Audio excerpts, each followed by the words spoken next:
I want it leaked that in 3 days we are going to execute Hugh Campbell, Milk, and the French one.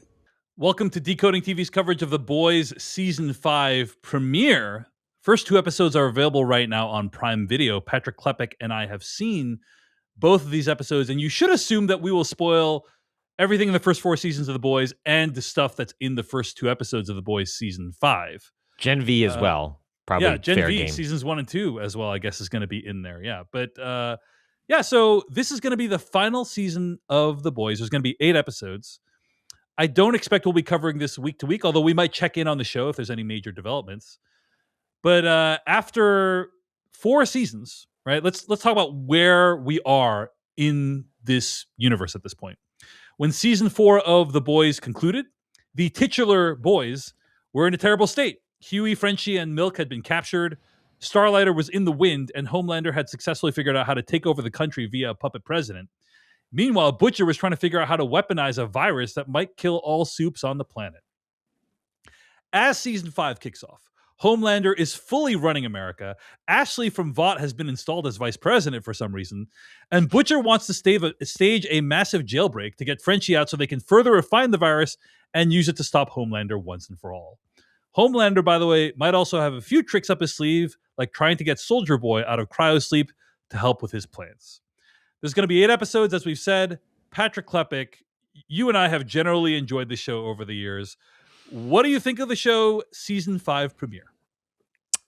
It feels like The Boys season 4 part 2 so far, which is to say I'm still waiting for the season to really kick into motion. But I will say, whereas like penultimate seasons have a lot of challenges in which, hey, can characters live? Can characters die? Just stuff like that tends to not happen in a penultimate season.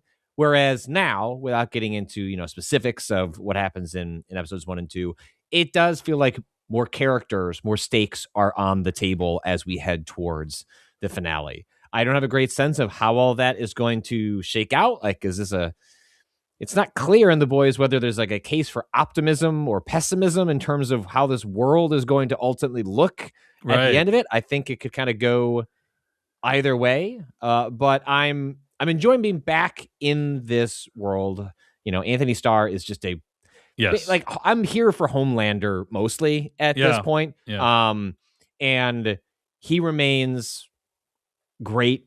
He gives a lot of pathos to a character who otherwise could be pretty one note. And I think the show understands how interesting that can be and gives that character a lot of room to breathe and that actor a lot of room to just do some really interesting work. So in terms of storytelling, does it land the plane? You and I have not seen far enough to really speak to that, but I'm glad to be here. I'm glad it's ending. Feels like a show that went on like a season-ish too long, but I like it when shows end. I like to see how shows end themselves, and this is one where I'm really curious to see where it ends up, especially as a show that likes to be a form of social commentary on our political moment.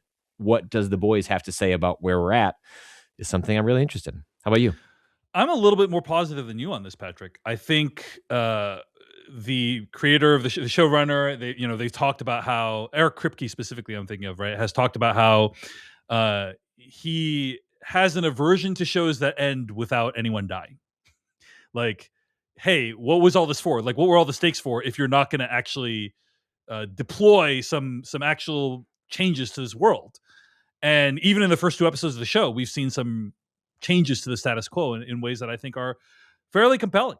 And it has often felt like the show is pulling its punches, right? Because, as you said, the structural problem with this show is that you have these world-ending stakes, right? Where Homelander is in control, and Homelander is one dude that can literally destroy planet Earth on his own if he wants. And so you have to stop him. And presumably it's going to cost you some stuff to stop him, but like costing you stuff means like people need to die. And the show has been very averse to killing off people. I was actually shocked that Victoria Newman got killed off last season. Usually the show doesn't necessarily I'm not saying characters don't die, but I'm saying like our main characters have basically, Frenchie, Billy Butcher, Huey and Mother's Milk. Like they've many of whom been, were human, right? Like we're not Right. talking it's an entire cast of superheroes who have Right. like healing abilities, and like that's why Yeah. they've made it this far. Like no, like half the cat, like some of them flirted with superhero abilities, like on and Right, off right, throughout right. the show. But broadly, like a huge segment of the cast that we were dealing with of characters is like flesh and blood, and Homelander it's- could snap them like a twig. Right, and it's somewhat implausible that they survived until this point. 100%, yeah, Right. absolutely. So now that it's like, hey, the show, I think, in the first 2 episodes is showing, hey, we're not afraid to, we're not going to pull our punches this season, and I think that is very refreshing. But like, as the problem that's resulted is like some of these other seasons, like particularly season 4, has felt like it's treading water while we get to the ultimate conclusion, right? So, that's one thing to bring up. I actually like that. It really feels like we're playing for keeps this time. The other thing that I think is interesting to reflect on is, as the show has gone on, it used to be the show employed some amount of subtlety, right? Way back in season 1, right? That it's like, hey, Homelander might represent some elements of the right-wing fringe, perhaps. If you look at him a certain way, maybe he looks like some elements of the current American Interesting. politics, perhaps. Interesting. And as time has gone on, I think how do I describe this? As things in real life politics have become more extreme and cartoonish, I think the show has felt it necessary to, number one, increase their own level of extremity to go along with it.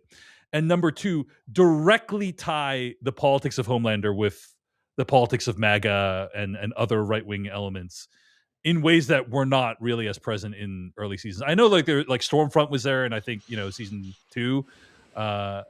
So it's not like it was like never. It was always, it's not like it was had always had a very Fox News sort 100%, of vibe. So it's not like it was like never there, but it's like now it is to a point where it is. There can be no mistaking what the show is trying to say at this point, and I think there's still some humor and some satire to be mined from that, but and so that I'm going to be curious to see like where that goes. It feels like the show is not afraid to take shots at Amazon this season, which is like their benefactor, and the service that the show is airing on, which is kind of interesting. So that's the other thing to just kind of that's interesting to me this season, is like where the politics of the show is going to go, and like you said, ultimately, what is the show's worldview going to be?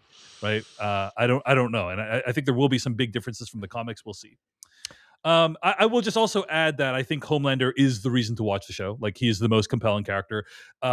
So many memes of Homelander have gone viral over the last few years, and it's because Anthony Starr is so amazing. It's because he's put in these situations where he can just emote the hell out of it. His and face, he is face, like an incredible face actor. Like, it does absolutely really great work as Homelander.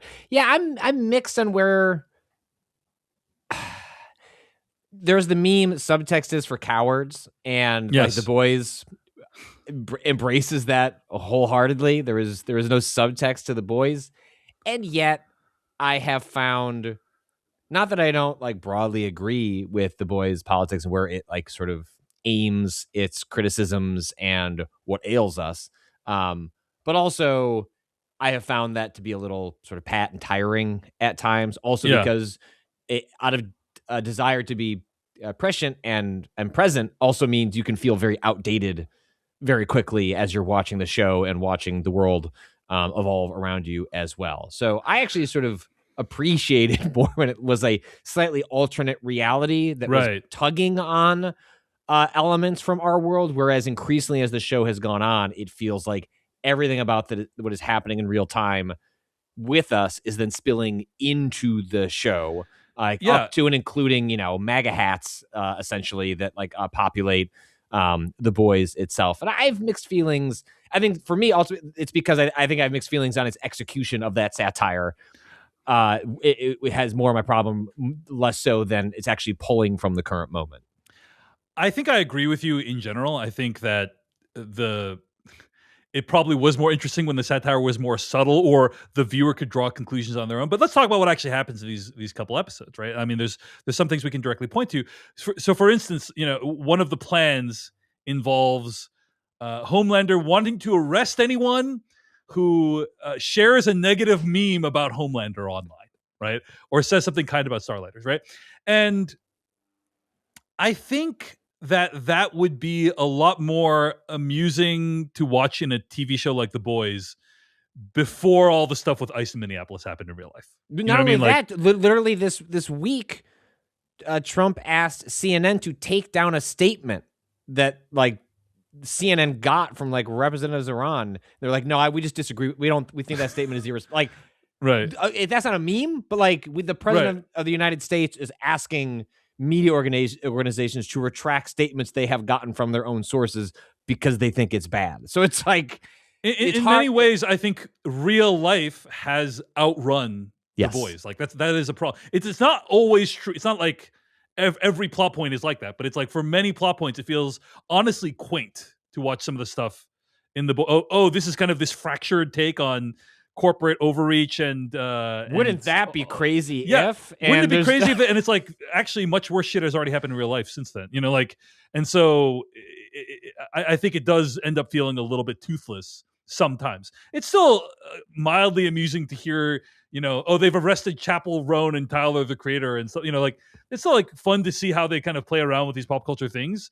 But in general, the satire, I agree with you, like the execution is left wanting a little bit. There are some major status quo changes to the season. Kimiko, played by Karen Fukuhara, can talk now. Oh, wow. Your skin is so oily, like hugging a McRib. Did you just... How? Which I thought was really interesting. She gains her ability to speak at the end of last season when she's trying to warn Frenchie, or she's trying to scream after Frenchie from, going on, getting his mind taken over. And I actually think this is awesome, because Kimiko, again, who's played by Karen Fukuhara, is I never liked that trope of the Asian character can't speak, because that actually is Asian characters are often stereotyped as like quiet or timid or whatever, or not necessarily these days, but have been in the past. And so like having an Asian character who couldn't speak always kind of rubbed me the wrong way. And now they're just like, hey, she can speak now, and we're gonna like explain it in 2 sentences of dialogue. And so it is weird though. Like not weird. I guess weird. No, I know. It's like you're not used to it. Yeah, it's a whole like every time she talks, I'm like, oh right, we're doing this again. We're doing this now. We're doing this. But there is like there's a I thought like one of the most powerful moments in the first 2 episodes is a moment where her and Frenchie are having kind of fighting over like a moment that occurred just before, and they're both talking to each other verbally, but then also signing as a way of like putting emphasis on their, almost like a form of like bold or italics or underlining, like what you would do in text format. I thought that was a really fascinating. It can only feel that powerful because of multiple seasons invested in these 2 characters communicating their feelings this way. That the idea that they are relying on both methods was like, dang, that's pretty clever, and like adds a lot of oomph to this scene. Yeah, when they reunited, I actually genuinely got emotional, because you can really feel the love that these 2 characters have for each other. Speaking of big changes to the status quo, Ashley is now the vice president. I don't think we saw that coming from what a glow up, for her. Like, talk about failing upwards. Little Easter egg, by the way. This is a fun one, right? She is in the car at one point talking to herself, and her character talks about giving a hand job to Danny Trachtenberg in 5th grade or what have you. Dan Trachtenberg, of course, the director of the pilot episode of The Boys, and also the recent director of Predator Badlands. And I just want to say, I was the first one to tell Dan about that reference. I texted him. I was like, Dan, are you aware of how your name is invoked in The Boys season 5? And he did not know. So I was able to send him a little clip. And that was fun. That was fun. That is incredible. This is junior year all over again. Do you remember when you let Danny Trachtenberg finger blast us behind the friendlies because he had Jamiroquai tickets? The other big change is in episode 1 of season 5 of The Boys, A-Train is killed. And I wish A-Train, like, I think his death is actually really impactful, and it really shows, the show is really being serious now. I wish we had gotten a little bit more from A-Train in last season, and like, and I wish he had been able to make a few more contributions to the cause before they killed him off, to make his death even more meaningful. But I thought this was like a really great sequence of him getting killed, and the proper amount of weight is accorded to it. And so, that's a huge change. It felt like the character had, or like the character went as far as they could go. You know what I mean? And this is part of the issue with the show going on for sort of 5 seasons was like, we're really stretching some of these characters about as thin as we can go. But it felt very satisfying. Like the fact that you could feel some emotion as that exchange happened. It's like both the benefit of having spent this much time with, Homelander and A-Train and like in a room together. And then also as a viewer, having like watched his journey to where he was like, oh, it makes sense that he would finally find peace and try and make amends with his family. That is the natural time for him to fucking die. Well, there's also this moment, right, when there's this woman that is in his way. And we all know in the very first episode of The Boys, he completely annihilates Huey's girlfriend. Yeah. And in this episode, right, in the first episode of season 5, he like kind of jumps out of the way, and that is what ends up killing him. Right? Yeah. But that he has gained a level of selflessness. And I thought that was very beautiful and poetic, honestly. And like subtle. It's not like it's a callback for sure, but it's not like, hey, remember season 1? Like there's no they don't cut back to as he like tumbles to the ground. Right. You can imagine a different version. Like exactly. A-Train is like there's like slowing it down, and he's and you remember and flashback to Huey and the thing, and him shaking Huey's hand and all this. So they didn't do that, and that was nice. So that's good. Trust the viewer. Trust the audience. Trust the viewer. Love make it. their own Love connections. Episode 2 of The Boys season 5. We meet like the TikTok hype house version of Vought, which I think is kind of cool. And then we meet that rock guy, which I think is an awesome character that talks by looking at the computer screen. And then they decide to deploy the virus to see if it's going to kill Soldier Boy. Soldier Boy, by the way, having a great re-entry into the series, and being like, "Did you have sex with me?" Like at the Homelander, and that was hilarious. And then then Soldier Boy seemingly is killed, and I'm like, holy shit, they're killing one soup an episode. But then he gets up at the end, and it's like, who knows what happened? We don't actually know yet, because Patrick and I haven't seen ahead. But I actually thought, hey, this is actually a really good plot line that's well executed of them testing out the virus, and I am curious to see how it's going to be deployed. I also think Starlighter's depression feels very believable to me after everything that happened with the Starlight. Starlighter. Sorry, the character's name is Starlight. I pronounced it incorrectly. But the acolytes she has are Starlighters. So yes. I apologize. I said that wrong earlier. Anyway, point being, she had created this movement, and all of them are in horrible danger now. And I can believe that would send her into depression and want to use the genocidal soup-killing virus. So I think there's a lot of like solid character work this season so far. The first 2 episodes got me really amped up to watch the rest. Patrick Klepek, any other thoughts on the first 2 episodes or any developments that happened in episode 2? Yeah, like I said, I'm always interested to watch a show long enough to see it come to an end on its own terms. Like it feels like The Boys is, and now granted, it's simultaneously doing that while becoming exactly what it parodied at the beginning, which is that there are now like multiple spin-offs of The Boys that will continue The Boys after The Boys finishes. Like I think the prequel Vought Rising, I think is the prequel Soldier Boy centric series that has already been disclosed to be several seasons long, which is like, okay, we're just, but at least The Boys is ending as that stuff is also continuing. And I'm fascinated to see if how does Gen V like factor in to the season. But yeah, I like it when shows end, because it finally gives stakes to like every episode in a way that like, oh, well, they could always just write themselves out of this one, especially in a show with, supernatural superhero sort of stuff. So yeah, I'm anxious for the show to start sketching out where this season is going, but I'm glad the characters are finally reckoning with the wake of the past 4 seasons now that, there's only 6 more episodes to go before it's all wrapped up. couple of other things to bring up. One is that the show is actually grappling with AI, deepfakes, and misinformation in a way that I actually thought that plotline was well done. I thought it was pretty clever. It's Yeah. like the like that video getting out seems like that's... Starlight releasing the horrible tape, but then literally Sister Sage is using Steve Bannon's approach. Like Steve Bannon has this line of "flood the zone with shit," and she literally, I don't think she literally said those words, but she said something very similar to that in the show of like, "Hey, we got to flood the zone. We got to get as much disinformation out there as possible."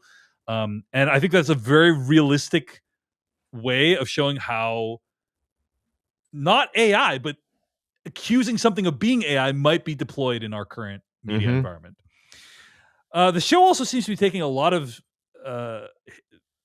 sniping at Amazon itself a lot. One of the characters, Worm, works on the show, is like writing a script for Reacher. I don't know if you saw, and like makes this script sound like the worst Reacher script that has ever been written. And I just think it is funny that, The Boys is a show that is on Prime Video. And I feel like they're really just, it's always been a little bit uncomfortable that Vought bears some resemblances to Amazon. And I think that the showrunners are just like, hey, this is our last season. Let's just take a bunch of shots on the way out. That's my perception. I don't know if that's actually true, but it does feel like they're just like, hey, we have some things to make fun of Amazon for, and we're going to do it on the way out. And so will Apple ever let the Severance team do that? You could argue that the show itself, Severance, is on in and of itself, directly targeting Apple. But I do think that was funny when he's like talking about Amazon and Prime Video, like all the stuff. So I'm curious to see how the Amazon parallels might play out the rest of the season. Anyway, those are our thoughts on The Boys season premiere. We will be talking about the finale when it airs. So we will have another segment talking about the finale when it airs. We're committing to that right now. And we may check in on the show if something major happens in one of these weeks. We'll have like a little bonus segment at the end or something to talk about it. And we'll continue to watch the show. But anyway, stay tuned to Decoding TV for more coverage on The Boys Season 5. Hey everyone, David Chen here. Thank you so much for watching that video from Decoding TV. If you want to get an audio version of the show, all you got to do is go to podcast.decodingtv.com.